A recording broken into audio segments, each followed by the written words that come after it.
Ay, uy, uy, uy, ay, uy, उफ,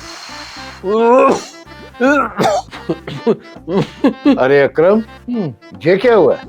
बीवी ने फिर मारा है? बीवी ने नहीं मारा, हाँ। वो हमारा पड़ोसी अकबर है ना, उसने मारा है। उसकी ये हिम्मत?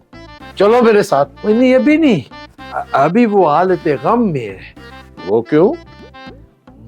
उसका बीवी फौत हो गया है ना।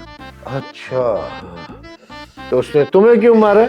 वो उसका बीवी था, उसने चाइना से शादी किया था ना 1 साल पहले। आज उसका बीवी फौत हो गया है। ओहो, तो मैंने बोला चाइना का माल था, इतना भी चल गया तो शुक्र करो।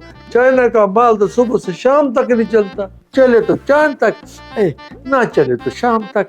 बस फिर उसने सारा गम और गुस्सा हम पे निकाला। ये तो उसने अच्छा किया। चलो बड़ा वो उसके घर जाके अफसोस करो ना। नादान अपनी नादानी में किसी के आंसू पहुंचने की कोशिश में आंख ही फोड़ देता है। नतीजे में नादान को इसका हर जाना भरना पड़ता है।